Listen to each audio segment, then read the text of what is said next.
Amen. So last week I did mention, as we began talking about epic failures, I did mention the epic failure that Steve Harvey just recently had on the Miss Universe pageant. And we talked about last week how he owned it. Okay, so he had this epic failure. He had a pretty big mess up there in the pageant, but he owned it.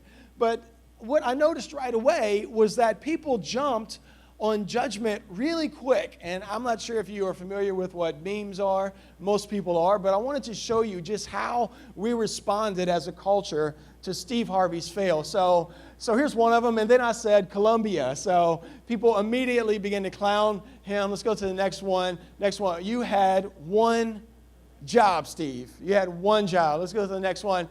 And we all know this reference. I don't always make mistakes, but when I do, it's universal. Happy Friday. Wait, I'm sorry, it's Monday. Happy Easter. This was actually posted on Christmas. So people were making fun of all this. This is a funny one. Y'all still paying me, right? Another one, I think we've got one more. I made a mistake. The medal goes to Chewbacca, which, obviously Star Wars movie just came out. But people immediately start clowning. Oh, yeah, this is a good one, too, with Bieber's new Sorry song. Is it too late to say sorry? So people immediately jumped on the bandwagon of let's clown this and let's capitalize on someone else's failure. And really, if you look at the whole meme culture, which is really funny, the whole meme culture is set up for entertainment at the expense of someone else. So I've actually brought a couple other memes just to let you guys notice so you can get the sense of it. That moment that you're trying to figure out how to translate "I'm gonna need that crown" in Spanish, which is trying to get her crown back from Colombia. Bill Belichick be like, looks like E.T. sometimes on the sideline. If you follow the news and some of the untruths that have been told. So there I was chasing some llamas. Then we've got one of these with Willy Wonka. Oh, so you just corrected my typo. Tell me more about your English proficiency. I will be honest, I'm one of these guys. I'm one of these people that will be like, no, it's your, not your. Okay, I'm one of those that will often like to correct those. Just called to say happy birthday. By the way, I ate your cake.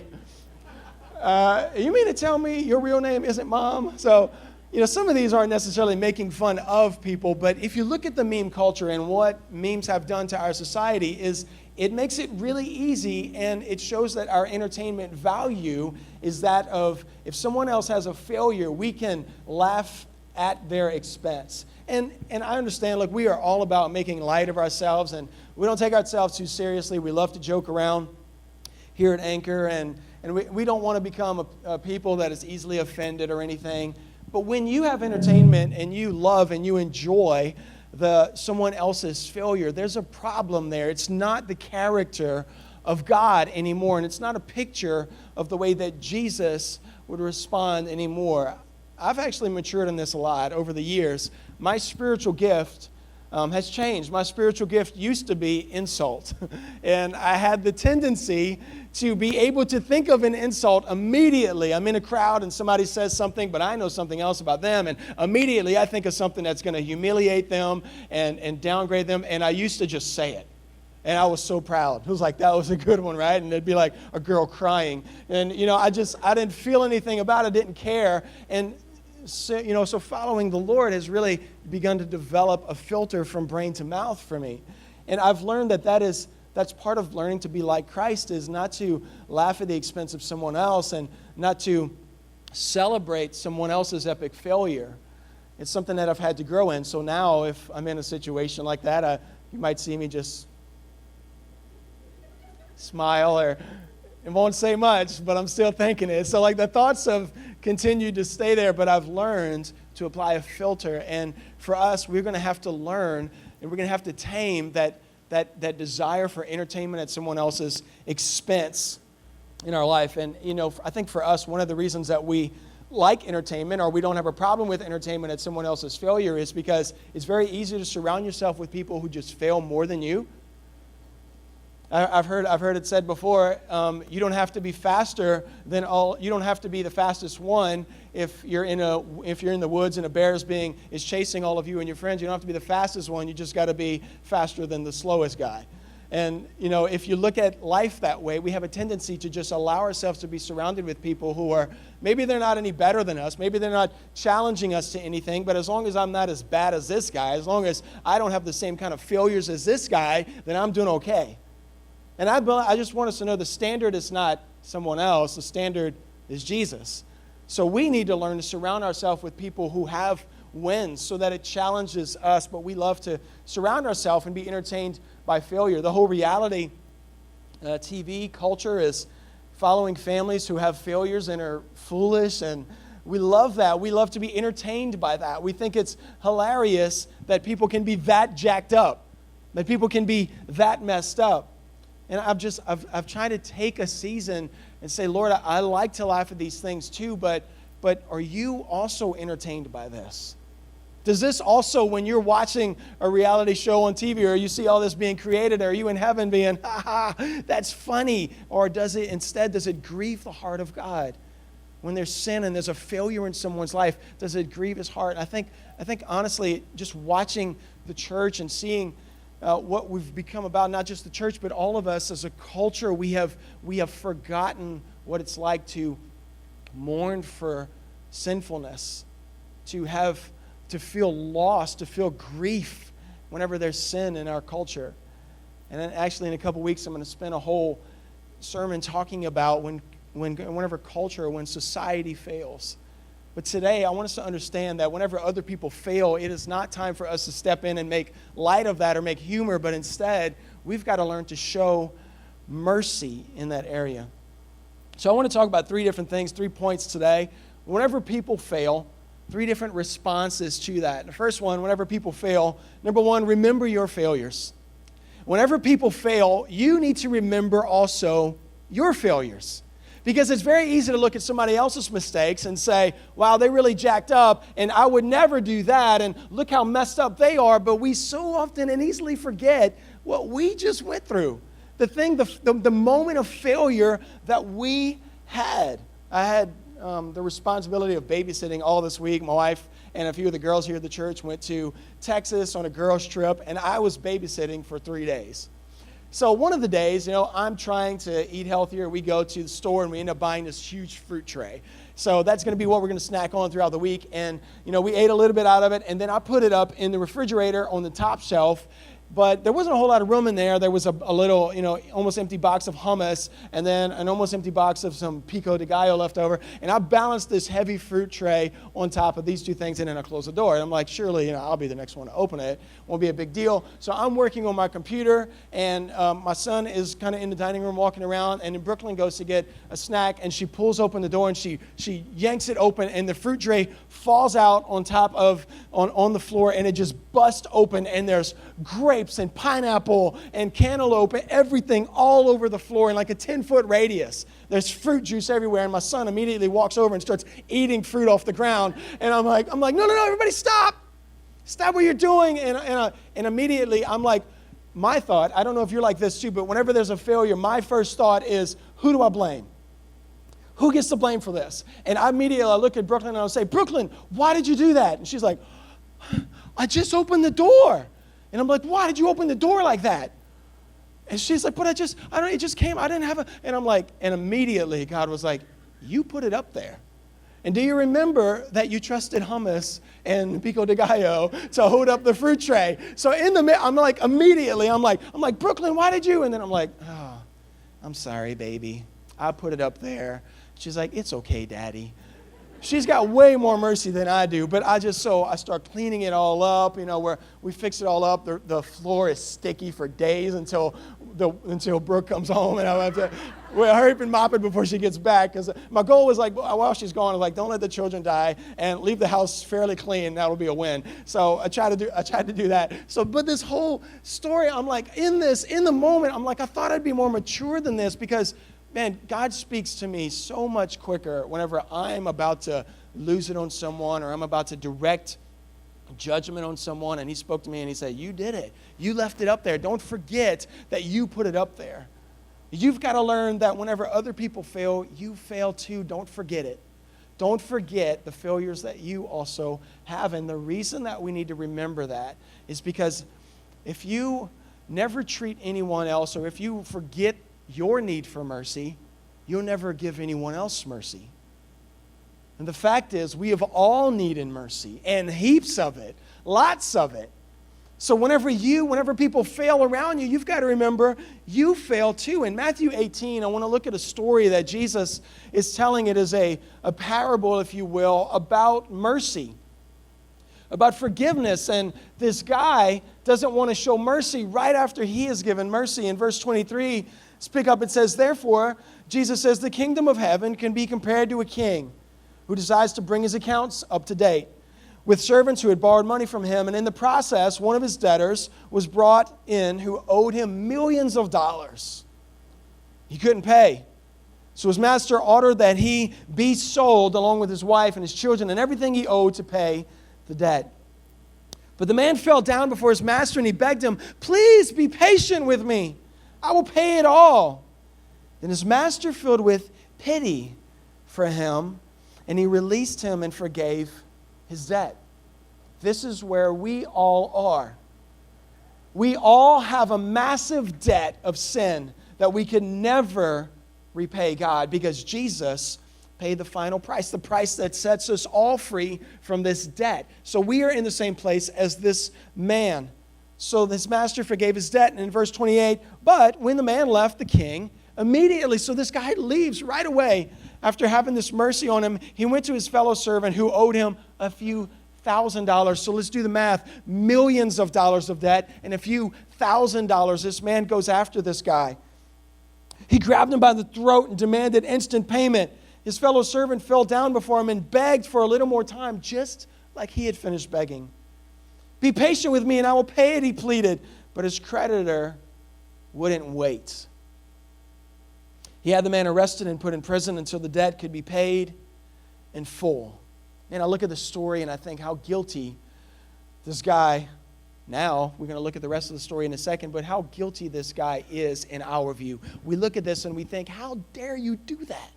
How dare you be forgiven this great debt and then show nothing but judgment towards someone who owed you just a little bit? And I believe Jesus is telling this story to set up this point of view for us. And we don't see things often from the right point of view. You've got to remember, as you are given a moment for judgment and you feel justified in that, God is saying, show mercy because I've shown mercy to you. If you could imagine it like this, we've all done things in our life that we totally regret. And while we don't want to spend our life looking backwards while going forward or have a photo of a rearview mirror, if you don't want to drive your life looking through the rearview mirror, you want to look ahead at what's ahead for you. You've got to put some things behind you. But if you don't look in the rearview mirror occasionally, it becomes dangerous. And if you live your life forgetting all the stuff that you've ever done and forgetting the sin and I've never needed mercy and you're just so quick to throw judgment on someone else, you are living a very dangerous lifestyle. Because Jesus says, I want you to remember the great debt that you were forgiven of. Because then, and only then, can you show mercy. For you to show mercy, you've got to understand and you've got to remember you also have needed mercy. I believe God hates pride above all else, and at the center of judgment is really pride. It's saying, I don't do this, you do this, you deserve this failure, you deserve this judgment, but I'm not like you, so I'm at a place where I can heap judgment. Now, we are all in a place where we need mercy. The Bible says that God opposes the proud, but he gives grace to the humble. If you want more grace in your life, show more grace. You've got to remember where you come from. So the first thing, whenever people fail, you've got to remember your failures. Whenever people fail, remember your failures. And the second thing is that whenever people fail, get a God perspective. Whenever people fail, get a God perspective. Now, this year is actually beginning the final season of American Idol. And we haven't really been keeping up with it much. And actually, the only time I ever watch American Idol is for the tryouts. Now, if you've ever watched American Idol, you know exactly what I'm talking about. People come in the room, and they will try to sing their heart out, and they will claim that they have a certain talent. And sometimes the funniest parts is whenever they tell like this long story, and they make you feel for this person, and you're like rooting them on, and you're like, man, this is going to be incredible. And then they start to sing, and it's just, and you're like, oh my gosh. Dude cannot sing. And then Simon begins to talk, and you're like, oh, man, he is so hateful. He does not like people at all. But my favorite part about American Idol, unfortunately, is watching people's dreams being crushed at the beginning. Apparently, I still get entertainment from that.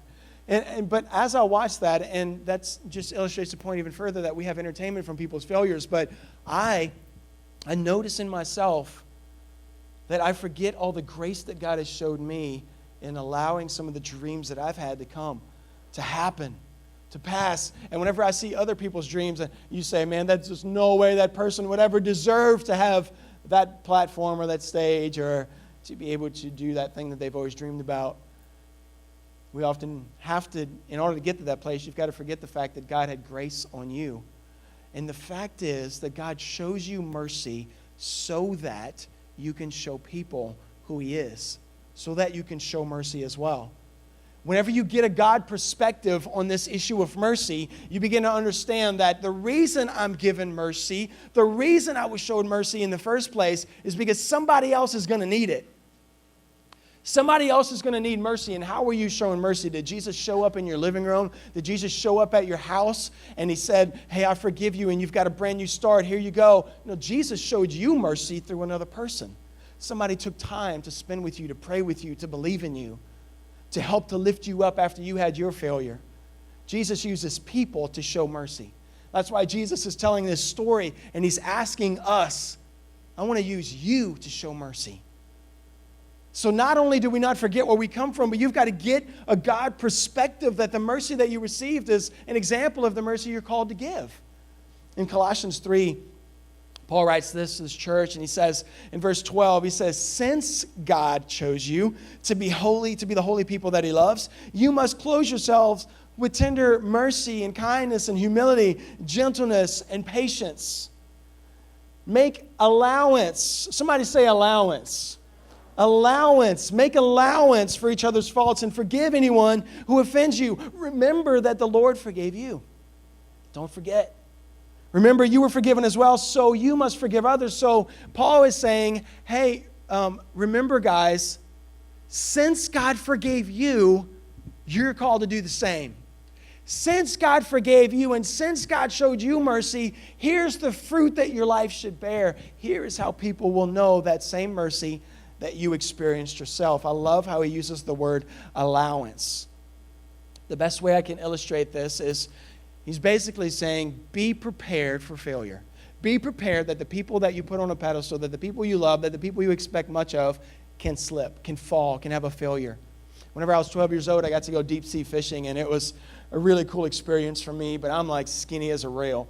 And if you go deep sea fishing, you're going to be fishing and catching larger fish. So I go out, and I'm in the back of this boat, and there's all these fishing poles that are hanging off the back of the boat, and you just kind of leave them there. But whenever one starts to tug, you're like, okay, it's somebody's turn. Jump up there and see what you got. And, I jump up, and when I'm 12 years old, and I'm probably like 90 pounds soaking wet, and I pick up this fishing pole, and to me, I'm like, there's a marlin or a shark on the end of this line. I'm like, this thing is massive. So I'm not kidding you. For 30 minutes, I'm fighting this fish.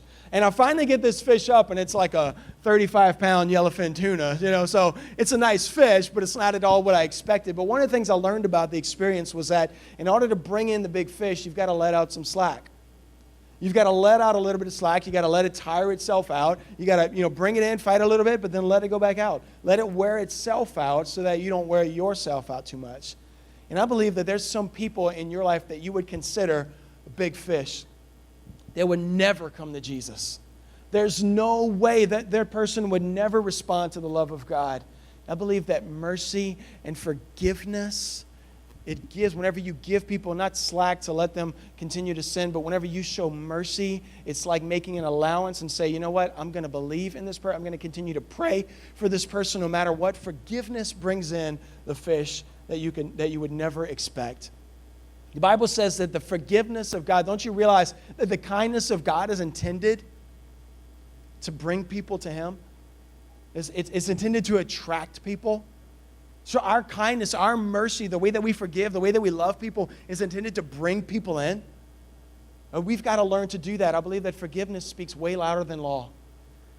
Forgiveness speaks louder than law. And while there is truth in living a righteous life, and while there needs to be a standard that Christians live, we can't expect what we should be doing out of those who aren't even following Christ. I think we too often expect out of others what we only dream of out of ourselves.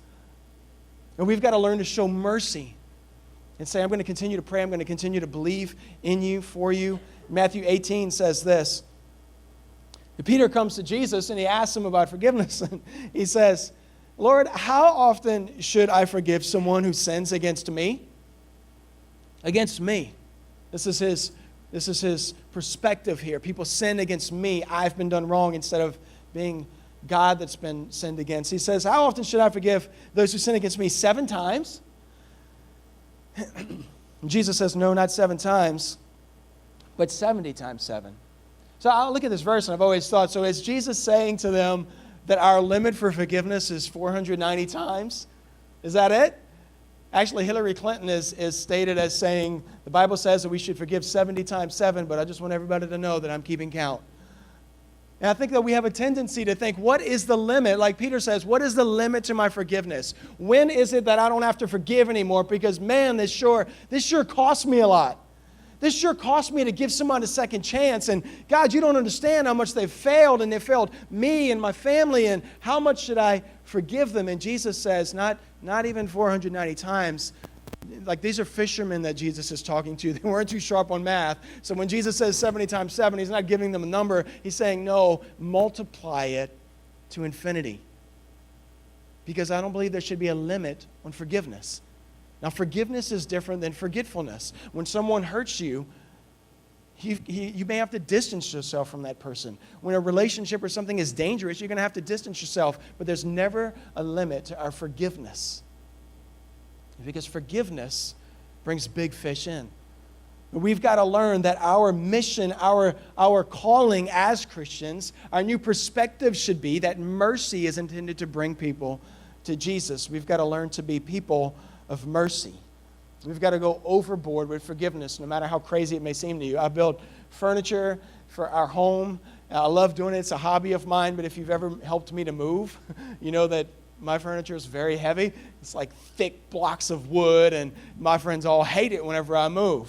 I go overboard, though, whenever I'm building something because I think my family is going to be using that. My family is going to be sleeping in that bed or using that table, and I want them to be safe. I want this thing to be solid. But whenever you love someone and you care about them, you don't care how overboard you go. And when it comes to forgiveness, if you really love someone, there's no limit to forgiveness. We've got to be willing to show whatever forgiveness it takes. The last thing I want to talk about, whenever people fail. So there is a time whenever you fail or whenever people fail, you've got to say, hey, I failed too. You've got to remember that. You've got to also say, I need a new perspective. I want to understand that I am here for a reason, that my mercy shows people who Jesus is. And the last thing, whenever people fail, you've got to learn to stretch out your hand.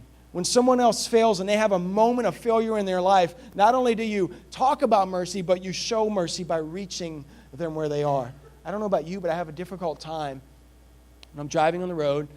I stop at a red light, especially around here. There's always a homeless person or someone holding up a sign that says, need food, homeless, retired vet, things like that to try and, incur sympathy and say, hey, would you help me out? And I'll be honest with you, my first response, even though sometimes I'll give something and sometimes I'll help them out when it's on the road, it's always difficult, but my first response is always, they look healthy enough to get a job. They're walking pretty strong. They should be able to get a job. My first response is not, let me help you. My first response is usually judgment. What do you have to do to earn my mercy? What do you have to do to earn my love, the grace? My grace costs me a lot. I work hard for my money. You've got to earn that. That is something that we immediately run to, but mercy doesn't say that. Jesus doesn't say you've got to earn your way into my grace. Instead, he reaches down first. Christmas Day, we ended up and I'm not like the person who does this all the time. I'm not trying to brag. I'm just giving you an example. But Christmas Day just ended up being a different kind of a day for us. We didn't have family. We didn't see anybody until Christmas night because we had family out of town. So it was just my wife and our kids. And so we ate breakfast. And then we went out on the road. Someone had given us some care packages for people who are homeless, things that they normally don't have. So we went out and we found a couple areas where people were just hanging out under a bridge, different areas where there were groups of people, and we got out and we gave out a few supplies. And while we were doing that, there was one guy that was riding by, and we ended up giving him something, and he stopped and he said, "Hey, man," he said, "You're a Christian?" And I said, "Yeah, I'm actually a local pastor in town." And he said, "Man, I could really use some prayer." So I started asking him. I was like, what exactly do you need prayer for? And I'm thinking he's going to say, I need a house, I need a what? But he just began to tell me about real stuff in his life.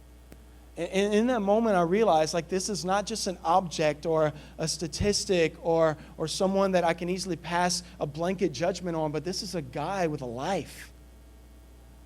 And I realized, and not only was he human, and he needed love and grace and mercy, but he recognized something about me because my hand was out.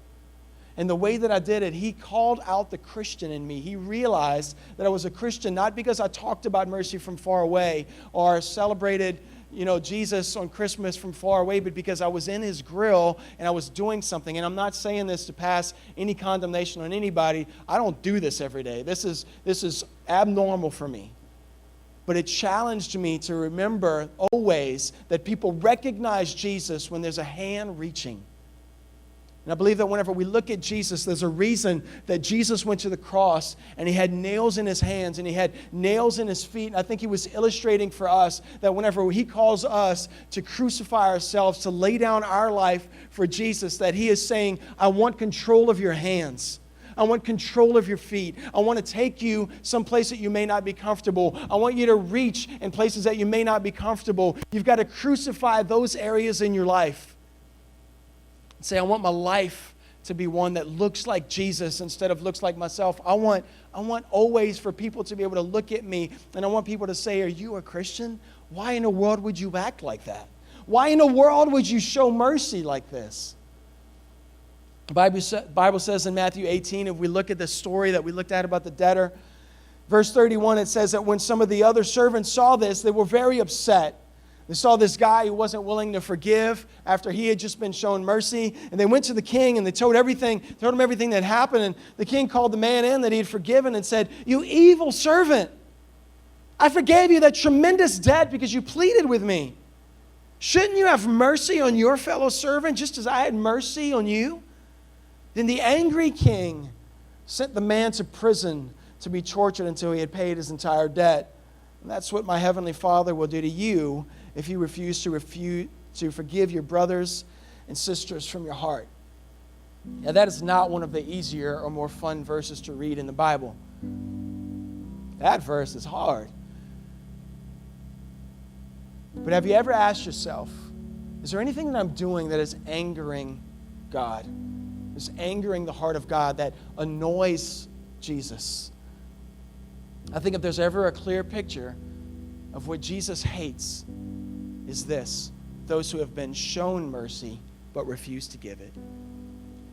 And whenever there's someone in your life, someone around you has experienced an epic failure, and you look at it or you're entertained by it, and you have a moment where you're like, oh man, glad I'm not them, glad that's not me.